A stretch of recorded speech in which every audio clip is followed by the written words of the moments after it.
Dan ada hal serius sekali yang harus kita bahas di segmen kali ini, Maya.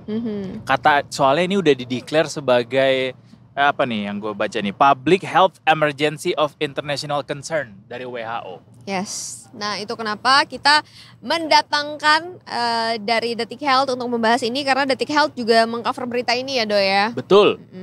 Langsung saja kalau gitu kita bertemu dengan Mas Uyung. Halo, selamat sore, Kak Cuma. Nih kita kompak banget loh ya, Mas Ijo-ijo Uyung. ya? Meskipun dalamannya ungu ya. Tuh ada request Mas, bisa cerita tentang kaosnya. Kenapa warna kaosnya ungu selaras dengan warna penanya? Kuromi. Guromi. Iya ya, sama ya.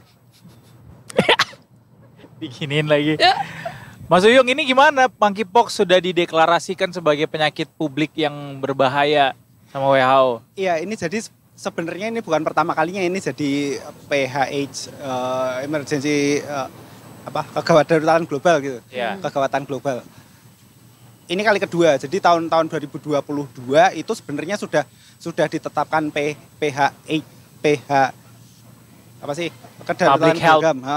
Health Emergency of International Concern. Itu tahun 2022 sempat mendapat status itu. Tapi terus kemudian karena kasusnya turun lagi, status itu dicabut. Nah, belakangan muncul lagi, jadi ditetapkan lagi. Yang baru adalah kan monkeypox itu ada dua di dunia ini, ada dua strain yang utama gitu. Sebut saja 1B dan clade 1 dan clade 2 gitu ya. Okay. Clade 1 itu yang awalnya cuma di Afrika Tengah, di Republik Demokratik Kongo. Itu di situ. Terus yang di luar negara tersebut itu biasanya clade 2. Nah, belakangan ditemukan clade 1 itu di luar negara tersebut. Makanya di samping juga ada peningkatan kasus yang clade 2 itu di beberapa negara. Makanya ditetapkan lagi sebagai public health emergency. Public Health Emergency of International Concern itu. Seperti itu. Kalau di Indonesia sendiri kasusnya sudah ada atau sudah banyak justru Mas? Sudah ada, kasusnya di Indonesia sudah ada, bukan baru saja ada gitu, tapi memang sejak 2022 sampai 2024 ya, aku nggak terlalu hafal, itu sudah ada 88 kasus yang terkonfirmasi. 88 kasus, terus ada ratusan yang suspek, terus kemudian discard kayak gitu. Efeknya apa sih monkeypox ini? Kan cacar monyet kan ini ya? Cacar monyet, dulu namanya cacar monyet, cacar monyet, cuman belakangan WHO menetapkan nama baru Mpox. Ya, Mpox gitu. Okay. Untuk menghindari stigma negatif segala macam kayak gitu. Cuman ini problematik juga karena nama penyakitnya berubah, tapi nama virusnya tetap monkeypox. Virusnya tetap ya? Nama virusnya tetap monkeypox. Apa berpengaruh apa ke badan manusia? Ruam-ruam, sebagaimana cacar pada umumnya sih. Berair juga, isinya berair ya, kayak cacar air gitu. Ruam-ruam, terus bintil-bintil kayak gitu. Jadi ada dua yang saya sebut tadi, ada dua clade itu, clade 1 sama clade 2 itu.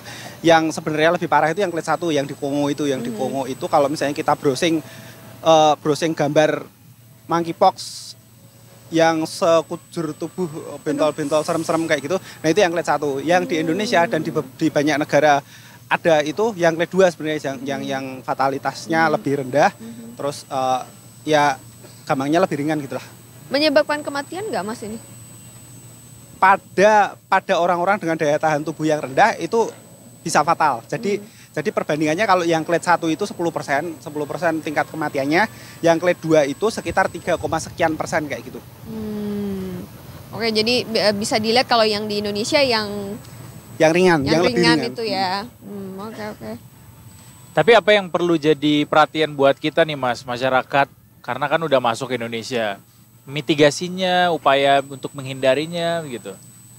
Menghindarinya karena sebenarnya nggak berbeda dengan COVID ya. Kalau COVID itu kan dia menular lewat pernapasan yang dalam kondisi tertentu dia juga bersifat airborne, jadi lewat udara kayak gitu. Bisa jadi tertular. Penularannya lebih cepat dan luas kayak gitu kan kalau COVID. Nah, yang Mpox ini penularannya terjadi melalui kontak langsung. Jadi kontak apa namanya? Bersentuhan. Bersentuhan. Jadi paling sering kontak seksual. Jadi kontak seksual, kontak seksual itu paling banyak. Nah, ya kan nggak sama setiap orang ada kontak seksual kan, maksudnya nggak seperti COVID kita bercakap-cakap gitu, bertukar droplet segala macam itu mudah terjadi. Kalau kontak seksual ya hanya pada orang-orang tertentu yang punya faktor resiko bergonta-ganti pasangan segala macam, itu ada resiko yang lebih tinggi untuk terkena gitu. Makanya di apa namanya? Awal-awal dulu kan sempat dikaitkan dengan perilaku seksual tertentu kayak gitu kan. Sebenarnya lebih karena pada kelompok itu pemeriksaan itu lebih intens. Jadi kayak apa namanya? HIV lah, taruhlah HIV itu kan pemeriksaan pada kelompok tertentu kan lebih sering dilakukan 6 bulan sekali segala macam itu. Makanya kasusnya lebih banyak. Iya, tapi pada populasi umum sebenarnya juga ada risiko juga kayak gitu. Berarti kayak HIV dong penularannya. Sebagian besar kasus itu memang ditemukan pada pengidap HIV. Oh gitu. Jadi kalau lebih HIV positif sebenarnya kena nggak secara langsung, tapi ada faktor risiko yang sama di antara keduanya, kontak seksual kan. Nah, makanya ketemunya barengan kayak gitu. Jadi dia punya HIV, kebetulan juga punya faktor risiko perilaku seksual yang tidak aman. Kena monkeypox juga, mpox kayak gitu. Ini kalau penularannya lewat kontak seksual itu, apakah dia ruam-ruamnya itu memang di daerah-daerah genital ataukah di seluruh tubuh, di mana aja gitu, Mas? Kontak seksual itu yang terbanyak ditemukan ya, maksudnya enggak selalu salah satunya dan yang paling banyak ditemukan dari kasus yang terkonfirmasi. Tapi sebenarnya kontak secara langsung dan yang sering terjadi memang di area-area genital, dari area genital, makanya menularnya ketika terjadi kontak seksual. Kalau misalnya itu munculnya taruhlah di tangan kayak gitu, ya bisa aja. Cuman kan gampang teridentifikasi. Misalnya mulai ada bentol-bentol, ya orang nggak mau deket-deket gitu. Jadi nggak nular pada akhirnya kayak gitu. Gitu. Kenapa di Indonesia kita atau di Asia Tenggara begitu, Mas, kita dapatnya grade 2 itu yang lebih ringan gitu? Apakah ada hubungannya atau faktor cuaca atau geografis? Ya persebarannya aja sih. Persebarannya aja. Ya memang yang clade 1 itu lebih banyak ditemukan di Afrika Tengah, Afrika yang bagian barat itu pun beda clade lagi gitu. Yeah. Jadi kenapa jadi statusnya meningkat karena yang clade yang berbahaya ini ternyata meluas gitu. Kalau yang di Indonesia ya memang adanya itu belum ada penularan dari itu. Asal virusnya itu dari mana sih, Mas? Mpox itu makanya awalnya namanya monkeypox itu memang pertama kali teridentifikasi itu di monyet. Dari monyet yang apa namanya? yang monyet yang ya dari monyet pertama kali ditemukannya di monyet.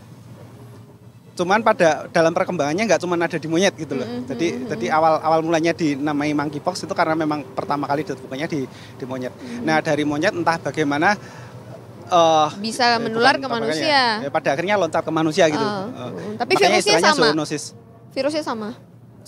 Sama. Jadi yang clade 1 itu yang paling dekat kekerabatannya dengan mpox yang ada di monyet gitu. Kalau yang clade 2 itu penularannya lebih banyak dari orang ke orang. Jadi human monkeypox itu istilahnya. Itu yang clade 2. Jadi yang sudah berevolusi. Ya mungkin berevolusi atau apalah itu.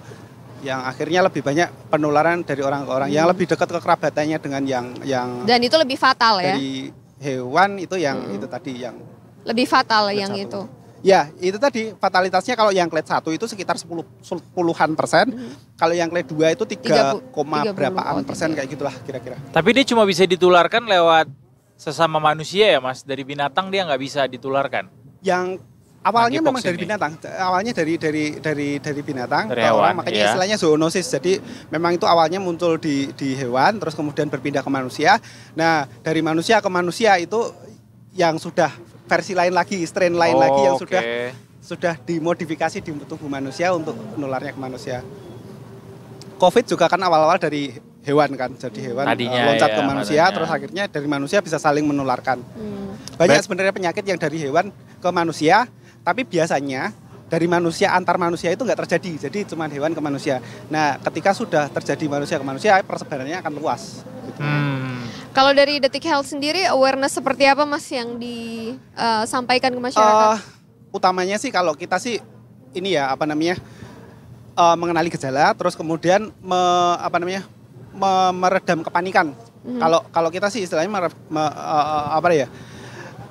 ini beda banget dengan COVID. Jadi kalau misalnya orang khawatir apakah ini akan menjadi next pandemic, kemungkinan besar sih enggak, karena sifatnya yang beda. Jadi kalau COVID itu kan ya itu tadi yang saya bilang, kalau kita ketemu ngobrol kayak gini, jarak sekian sentimeter bisa nular tanpa kontak langsung kayak gitu. Nah kalau Mpox itu harus ada kontak langsung. Jadi harus kontak langsung tuh misal kayak sentuhan fisik gitu, itu bisa juga. Sentuhan fisik atau misalnya pecah gitu ya. Bintilnya pecah kayak gitu, cairannya nempel kayak gitu. Kayak cacar air gitu kalau misalnya ketularan gitu ya Mas ya? Iya, memang cacar. Kalau makanya dinamakan pegang. cacar karena kemiripan manifestasi gejalanya segala macam kayak gitu. Saya kebayangnya tuh kayak misalnya orang naik transportasi umum gitu kan, desek-desekan. Kita nggak tahu kan ini orang-orang di sekitar kita ada nggak yang mengalami monkeypox gitu. Itu gimana ininya? Cara untuk bisa menghindari itu? Apakah pakai baju panjang akhirnya, lengan panjang, atau seperti apa Mas? Kalau aku ya, kalau misalnya kontakan langsung dan tanpa pelindung apapun ya sebenarnya kan risih juga ya, selain juga ini. Ya kalau pakai baju panjang segala macam ya itu mungkin bisa melindungi, tapi ya menghindari aja sih. Maksudnya kalau misalnya memang dan sebenarnya nggak cuma bentol-bentol doang, kan ada keluhan lain juga termasuk demam kayak gitu. Kalau misalnya orangnya udah nggak enak badan ya berbagai kemungkinan kan, kalaupun bukan Mpox juga kita harus khawatir ISPA atau apa ya gitu, harusnya kan. Harusnya berarti bisa dimitigasi salah satunya pakai masker nih sekarang ya. Harusnya masker, ya. Kalau untuk monkeypox bukan masker sih. Kalau ini bersinan gitu nggak bisa menular dari udara? Bisa juga sih, tapi utamanya bukan dari itu. Jadi yang paling banyak memang ditemukannya kontak seksual. Jadi nggak segampang COVID gitulah. Jadi jangan asal celup ya gitu ya. Bukan karena hanya monkeypox ya itu ya. Jadi kalau misalnya kayak misalnya kalau ada di tangan gitu kan, kita bisa dengan mudah menghindari kontak gitu ya Mas. Nggak mungkin juga kita iseng banget megang luka orang gitu kan, misalnya lihat orang lagi sakit atau apa gitu. Tapi kalau menjawab pertanyaannya Edo tadi, sebagai orang yang juga berkegiatan commute dengan menggunakan transportasi umum nih ya, bener kata Mas Uyung tadi, dengan kayak pakai baju panjang, selalu pakai baju panjang, pakai masker juga, otomatis tuh udah pasti pakai masker gitu. Pakai baju panjang, pakai lengan panjang, dan pada saat di kereta, karena aku commute pakai kereta kan ya, seringnya gitu. Kalau misalnya pas lagi jam rame-rame itu biasanya tas kan bisa bawa tas punggung tuh Mas, tas itu taruh di depan tuh, taruh di depan biar nggak bersentuhannya segampang itu. Biar gitu. ada jarak ya. Do you think so, apa namanya? Dengan gejala fisik yang kita bisa amati juga, itu juga bisa membantu sih. Kalau misalnya memang kita kelihatan ada orang bintil-bintil, ada ruam-ruamnya gitu kan, juga dengan sendirinya kita merasa risih juga gitu kan untuk dekat-dekat kayak gitu, apalagi bersentuhan kayak gitu sih. Kalau untuk Indonesia sendiri sudah mulai banyak kah atau gimana ini? Data terakhir sih dari tahun 2000 berapa ya? 2022 apa ya? Itu sekitar 88, terus kemudian 87-nya itu sudah sembuh. Jadi kasus aktif sedikit sih sebenarnya. Nah, terus kemudian ada sekian ratus yang suspek, terus kemudian discard. Itu sebarannya di mana saat itu? Ada sih kalau di Jawa saja atau enggak, paling banyak di DKI. Paling banyak di DKI justru paling banyak di DKI, terus terlihat ya. Cuman indikatornya. Apakah memang jumlah kasusnya lebih banyak atau kalau deteksinya lebih gampang dilakukan di sini? Itu juga faktor juga kan. Karena nggak di semua tempat bisa melakukan pemeriksaan. Di seluruh Indonesia kemarin dari Kemenkes bilangnya hanya ada 12 laboratorium. Jadi nggak semua daerah itu ada laboratoriumnya. Jadi harus untuk memeriksa harus dikirim ke laboratorium terdekat gitu. Jadi ya wajar kalau misalnya di Jakarta temuan kasusnya ya bukan berarti kasusnya paling banyak, bisa jadi tempat lain juga banyak, cuman karena ngetesnya harus kemana. Oh iya betul sih. Tesnya ini tes darah Mas? Tes aku nggak terlalu yakin sih, tapi lupa aku. enggak deh, kayaknya cairan ininya loh, apa namanya? Kayak apa namanya kemarin tuh kayak swab. Iya, tapi dari lukanya gitu kayaknya. Oh, langsung dari lukanya justru. Harus dipastikan sih, aku nggak terlalu hafal. Untuk penyembuhannya berapa lama ini Mas monkeypox ini? Rata-rata? Nggak yakin aku, nanti bisa dibaca di baiklah. Siap, yang penting jangan panik ya Mas ya? Ya, karena relatif untuk yang clade 2 ini nggak seperti yang, karena awal rame di Indonesia, beberapa artikel tuh menggunakan ilustrasi monkeypox yang di Kongo. Sementara itu kan sehingga jadi sangat orang menakutkan pada ya. panik kan. Kok sampai serem itu apa namanya bentol-bentolnya. Sementara yang ditemukan di sini sebenarnya ruamnya ya biasa aja sih kalau kita lihat ilustrasinya dari kasus-kasus yang udah ada kayak bulat besar gitu ya. Kayak cacar air biasa gitu. Itu doang. Cuman belum ada yang pernah ada sampai kasus meninggal dunia kan yang di Indonesia? Kayaknya belum ada ya kalau yang setauku. Jadi kayak apa namanya? Ya kayak cacar air, cuman virusnya bukan cacar air dulu tuh. Virusnya mpox itu tadi. Dari Kemenkes sudah ada respons, Mas? Ya itu tadi memperbanyak laboratorium untuk periksa itu, sama memperketat pintu masuk. Jadi apa istilahnya, screening pintu masuk dari luar wilayah negeri yang endemis. Jadi kalau misalnya yang kayak baru datang dari Kongo kayak itu pasti ada kartu apa itu. Udah ada list negaranya apa saja yang jadi screening ketat begitu? Kalau yang ditemukan ada clade 1 ada daftarnya, cuman aku nggak yakin kalau yang di pintu masuk di bandara kayak gitu apakah sedetail itu atau enggak, aku juga belum tahu sih. Karena berkaca dari COVID dulu awal-awal juga screeningnya gitu doang, maksudnya ya cuma ngisi form gitu. Iyalah, pasti akhirnya ini screening ketat dilakukan untuk kedatangan dari luar negeri ya, termasuk dari Afrika begitu. Nggak cuma Afrika doang sih. Utamanya dari Afrika. Ya, utamanya dari Afrika, tapi ya sama kayak COVID juga waktu itu. Karena ada pembiaran, pewajaran, dan akhirnya menyebarlah itu kemana-mana. Bukankah itu yang jadi ketakutan begitu? Terlepas dari apakah dia bisa ditularkannya dari hubungan seksual gitu. Ya itu juga satu lagi yang sebenarnya kita juga penasaran, kalau misalnya COVID kan gampang ya, kita bisa pasang thermal scanner mendeteksi kalau misalnya orang demam. Nah untuk yang clade 2 ini orang nggak selalu disertai demam masalahnya. Masalahnya itu, jadi kadang-kadang ruamnya itu muncul duluan, baru demamnya mengikuti, atau bahkan tidak ada demam. Beda dengan clade 1 yang versi parahnya itu pasti demam terus apa namanya munculnya sekujur tubuh. Nah kalau yang clade 2 ini kadang-kadang kan tersembunyi di area genital gitu. Kalau cuman screening suhu, screening suhu doang mungkin bisa lolos. Terus kemudian pengamatan visual gitu mungkin nggak kelihatan juga. Nah ya itu tadi cuma mengandalkan. Jadi harus tes ya memang ya. Kalau misalnya kemudian ada keluhan gitu ya harus tes, baru nanti ketahuan. Terus kalau misalnya terkonfirmasi dia harus isolasi kayak gitu. Oh, harus isolasi itu ya? Isolasi, ya maksudnya jangan bad jangan berperilaku yang merugikan orang lain juga gitu. Menularkan. Ya, I see. Banyak juga separah nih, itu ya ternyata ya monkeypox ini ya.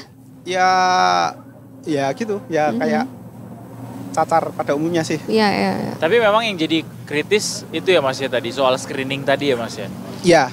Dan sebenarnya ya yang perlu perhatian khusus ya yang memiliki imunitas, masalah dengan imunitas sih, lagi hamil atau punya penyakit tertentu kayak gitu yang daya tahan tubuhnya lebih lemah. Kalau misalnya sehat-sehat saja sih relatif ringan, lebih ringan.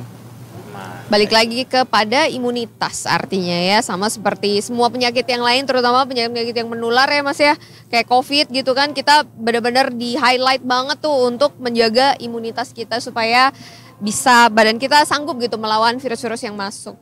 Vaksin juga ada sih, sama seperti COVID juga. Vaksin cacar ya. Ini juga ada, mpox ini juga ada vaksin. Terus waktu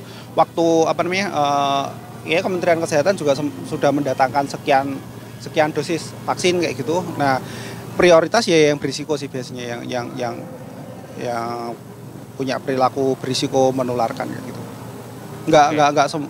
Nggak semasif kayak COVID semuanya dapat kayak gitu sih. Jadi buat yang nggak mau tertular sama monkeypox atau yang parno gitu, ya lakukan upaya mitigasi mulai dari jaga imunitas, kemudian juga kalau misalnya berpergian dengan menggunakan transportasi publik, pakai lengan panjang, pakai masker, dan juga jangan sembarangan melakukan kontak seksual. Iya itu. Terima kasih Mas Uyung. Sama-sama. Kita tercerahkan untuk pertanyaan-pertanyaan yang belum terjawab, nanti langsung saja dikulik di Detik Health, Detikers, karena pasti akan ada banyak informasi yang lebih detail lagi yang bisa didapatkan di sana. Iya.